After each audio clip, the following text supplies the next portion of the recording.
বন্ধুরা, বছরের সবচেয়ে শক্তিশালী আধ্যাত্মিক রাত কোনটা জানেন? সেটি হলো মহাশিবরাত্রি। এই এক রাতেই কোটি জন্মের পাপ নষ্ট হয়, জীবনের ভাগ্য ঘুরে যেতে পারে, মন ও কর্মফল শুদ্ধ হয়। কিন্তু একটি ভয়ঙ্কর সত্য আছে, শতকরা ৯৫% মানুষ শিবরাত্রিতে ভুল জিনিস চায়, আর সেই কারণেই শিবরাত্রির পরও তাদের জীবনে কোনো পরিবর্তন আসে না। আজকের এই ভিডিওতে আমরা জানাবো শিবরাত্রিতে ভগবান শিবের কাছে কি চাইলে জীবন বদলে যায়, কি চাইলে শিব কখনো দেন না, কেন ভুল প্রার্থনা জীবনকে আরও আটকে দেয়, শাস্ত্রের গোপন সত্য। ভিডিওটা শেষ পর্যন্ত দেখার জন্য অনুরোধ রইল, কারণ শেষে বলবো ভগবান শিবকে খুশি করার সবচেয়ে শক্তিশালী একটি গোপন প্রার্থনা। শিবরাত্রি মানে শুধু উপবাস নয়, এটি হলো আত্মার অন্ধকার থেকে আলোর যাত্রা। শাস্ত্রে বলা হয়েছে ভগবান শিব মানে মঙ্গল, কল্যাণ ও মুক্তি। শিবরাত্রির রাত হলো কর্মফল ধ্বংসের রাত, অহংকার ভাঙার রাত, জীবনে পুনর্জন্মের রাত। এই রাতে মহাজাগতিক শক্তি সবচেয়ে বেশি সক্রিয় থাকে, কারণ চন্দ্রগ্রহ দুর্বল অবস্থানে থাকে, মন থাকে সংবেদনশীল, অবচেতন মনের দরজা খুলে যায়। তাই এই রাতে যা চাইবেন সেটি সরাসরি আপনার কর্মফলে ঢুকে যায়। সত্যিটা হলো ৯০% মানুষ ভগবান শিবের কাছে যা চায় তা হলো টাকা, ২ হলো প্রতিশোধ, ৩ হলো কারোর ক্ষতি, ৪ হলো প্রেমে জয়, ৫ হলো দ্রুত সাফল্য।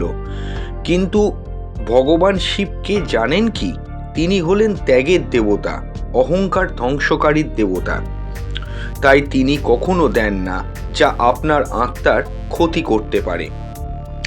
ভগবান শিবের কাছে কখনোই কি চাইবেন না, সর্বপ্রথম হলো অন্যের ক্ষতি। ভগবান শিব কখনো কারুর ক্ষতির প্রার্থনা গ্রহণ করেন না, কারণ যে ক্ষতি চাইবে তার কর্মফল দ্বিগুণ হয়ে ফিরে আসবে। দ্বিতীয় হলো অহংকার বাড়ায় এমন জিনিস, যেমন ক্ষমতা। ২ হলো অহং, ৩ হলো প্রভাব। ভগবান শিব অহংকার ভেঙে দেন। ৩ হলো শর্টকাটে সাফল্য। ভগবান শিব কখনোই কিন্তু কাউকেই শর্টকাট দেন না, তিনি দেন পরিশ্রমের শক্তি। ৪র্থ হলো লোভ। শিবরাত্রিতে লোভ নিয়ে প্রার্থনা করলে জীবনে আরও অভাব কিন্তু বাড়বে। ৫ হলো অন্যকে হারানোর ইচ্ছা। ভগবান শিব প্রতিযোগিতার দেবতা নন, তিনি আত্মশুদ্ধির দেবতা। এইবার আমি আসবো ভগবান শিবের কাছে কি চাইবেন। সর্বপ্রথম হলো শান্তি।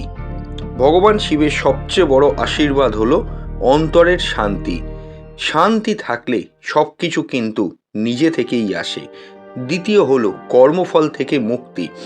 এই প্রার্থনা সবচেয়ে শক্তিশালী। বলুন, হে মহাদেব, আমার ভুল কর্মফল দূর করুন।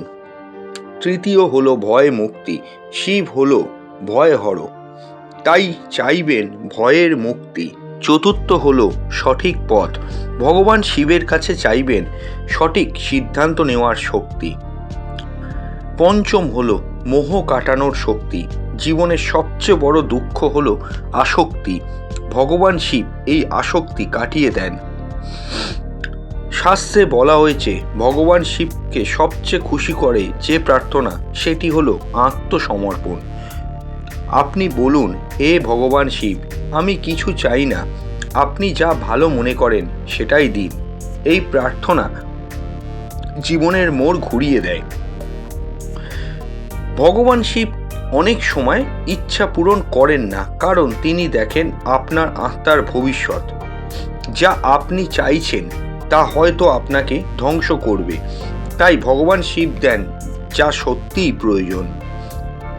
ভগবান শিবের কাছে শিবরাত্রিতে প্রার্থনা করার সঠিক পদ্ধতিটি হলো সর্বপ্রথম অহং ছাড়া প্রার্থনা। দ্বিতীয় হলো মন শান্ত রাখা। তৃতীয় হলো ভক্তি নিয়ে জপ করা। চতুর্থ হলো কৃতজ্ঞতা প্রকাশ করা। যাদের ওপর ভগবান শিবের কৃপা থাকে তারা ভিতরে শান্ত হয়ে থাকে, তারা ভয়হীন হয়, তারা সহজভাবে নিজেদের জীবন যাপন করে, তাদের মধ্যে কোনো রকমের অহংকার কখনোই স্থান পায় না। বন্ধুরা, মনে রাখবেন, ভগবান শিবের কাছে চাইতে হয় না, নিজেকে সমর্পণ করতে হয়। শিবরাত্রির রাতে বলুন, আমি আপনার, আপনি আমার। দেখবেন জীবনের সবচেয়ে বড় পরিবর্তন কিন্তু আপনার শুরু হতে বেশি সময় নেবে না। বন্ধুরা, ভিডিওটা যদি ভালো লাগে অবশ্যই নতুন হলে আমাদের চ্যানেলটা সাবস্ক্রাইব করে অল নোটিফিকেশান বেলটি প্রেস করে যাবেন, যাতে আমাদের আপলোড করা ভিডিও সবার আগে আপনার কাছে পৌঁছয়। এবং কারা কারা শিবরাত্রি পালন করছেন নিচে কমেন্ট বক্সে লিখে যাবেন, এবং ওং নমঃ শিবায় এই মন্ত্রটাও কিন্তু কমেন্ট বক্সে লিখে যাবেন। অন্যান্য গ্রুপে ভিডিওটাকে শেয়ার করে দেবেন। নমস্কার।